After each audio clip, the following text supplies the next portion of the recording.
তো হ্যালো বন্ধুরা, তোমরা দেখতে পেয়েছ এটি ভাত আছে, বুঝতে পারলে? তোমরা কি চাও এটি ভাত ফেরবো? তোমরা কমেন্ট করো। আর যে এটা ভিডিওতে 1000টা কমেন্ট করবে, অবশ্যই হিন্দু থাকুক কি মুসলমান থাকুক, অবশ্যই ভাতটা ফেলে দেবো, বুঝতে পারলে? তোমরা দেখো কতটি ভাত আছে, না ভাত আছে তোমরা দেখো, বুঝতে পারলে?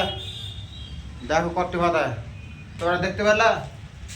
আরও তোমাকে দেখাচ্ছি ভালো করে, দেখতে পাচ্ছ এটি ভাত আছে, তোমরা কি দেখতে পাচ্ছ? ভাতটি ফেলে দেবো? অবশ্যই তোমরা ভাতটি ফেলে দেবো কি ফেলে দেবো না তোমরা কমেন্ট করো।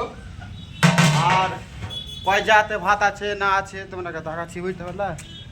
তোমাকে ব্লগটা দেখো, তোমরা শেষ পর্যন্ত ব্লগটা দেখতে থাকো, বুঝতে পারলে? তোমরা কয় জাতে ভাত আছে না আছে তোমরা দেখো, তোমরা যদি কমেন্ট করো তো আমি কিন্তু ভাত ফেলে দিতে পারি।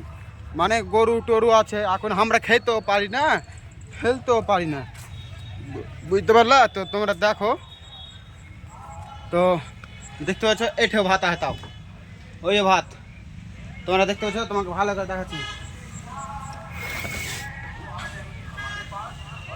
তোমাকে দেখাচ্ছি, এই দেখালাও এটি ভাত আছে, তাও তো এটি ভাত কি ফেলবো? তোমরা কমেন্ট করো, সত্যি বলে দিলাম গরু বকরি লাগে ফেলে দেবো। ভিডিও তোমার শেয়ার করে দেখালো কত ভাত, এটা এক গামলা ভাত, বুঝতে পারলা? তোমার ভিডিও তোমার শেয়ার করো, আর সত্যি বলে দিলাম ভাতটি ফেলবো না নিজে খাবো হিসাবে না, তোমার কমেন্ট বক্সে জানাও, বুঝতে পারলা? সত্যি বলে দিলাম প্রবাসী ভাইরা, জীবনে বেঁচে থাকলে অহংকার দাও না, শেয়ার করো।